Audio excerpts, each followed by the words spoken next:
Operating systems and state machines. Operating systems turn function-based code into state machines using a clumsy trick called preemption. Most function-based code relies on call return and recursion and long-running loops. This kind of code is exactly one state, a big, fat function. Chopping such code up into smaller bits that can be digested by an operating system at timed intervals requires the sledgehammer approach of using preemption.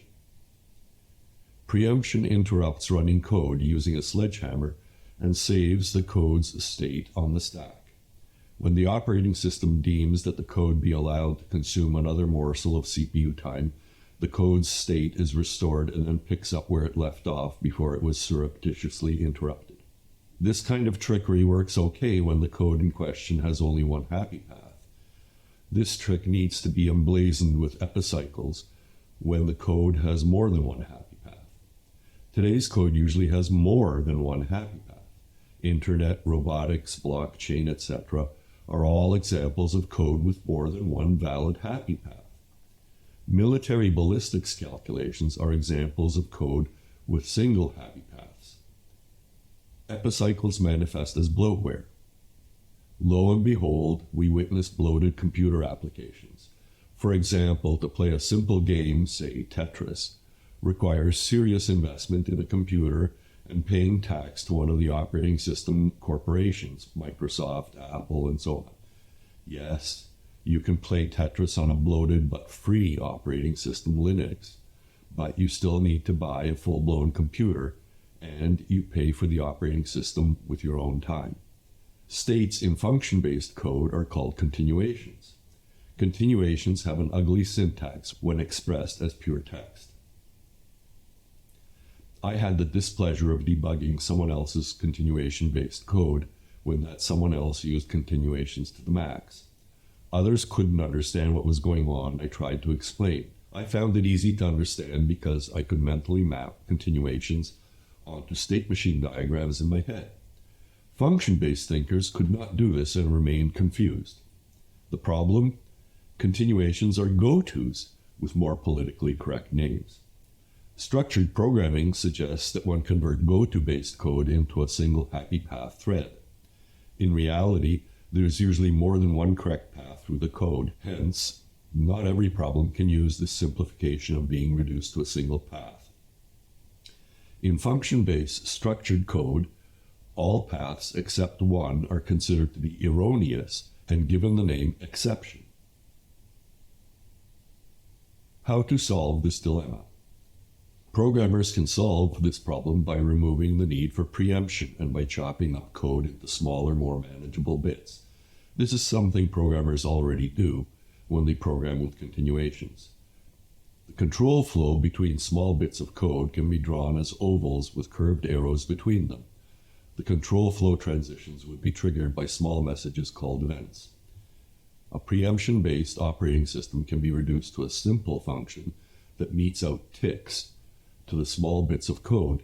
I will call that distinguished simple function the dispatcher. The ticked code must promise to return to the dispatcher promptly. The code must not engage in long-running loops nor endless recursion. Anything like that would be considered to be a bug. What if you need a long loop or deep recursion? Simple. Do only one bit of computation, then send a loopback message to yourself to signal that the code should be run again. Structured control flow. As it stands, control flow can be done in an ad hoc manner. This makes the code hard to understand. The paper, Go-To Considered Harmful, suggested structuring control flow for a single happy path using a single entry point and a single exit point. Note that most function-based languages violate this structuring principle by allowing two exit points, return and throw. State charts suggest a different structuring principle that handles several happy paths. State charts are based on the concept of state machines. State charts also provide an answer to the state explosion problem. At the most basic level, state charts provide for a single entry point and a single exit point, while providing transitions to other states based on incoming events. A state is visited repeatedly, once for each incoming event. A transition, when fired, causes the underlying state machine to change states and switch to another entry point on the next invocation. State charts restrain the state explosion problem by providing for nested states. Essentially, a state in a state machine is described as a set of layers that represent the state's actions. Lower layers cannot override the operation of upper layers. If a transition in an upper layer fires, it causes all lower layers to finalize. A transition in an upper layer supersedes all transitions in lower layers. This arrangement adds structure and abstraction to state machines. The problem with Horel's original definition of state charts is that the notation conflates hierarchical state structuring with concurrency. Horel calls this orthogonal states. A state transition is allowed to refer to states in other machines. This violates the principle of no-name calling. The solution to this problem is simple. Separate hierarchical abstraction from concurrency using two independent notations.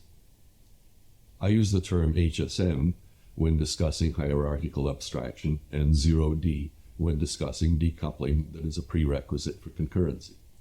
This solution requires that state machines explicitly send out their state information as messages, leaving the onus on the programmer to send information that might be used elsewhere. I don't have a solution for this subproblem at this time, but I expect that it can be solved easily in the future or deemed to be not needed. 0D and state charts have another interesting property.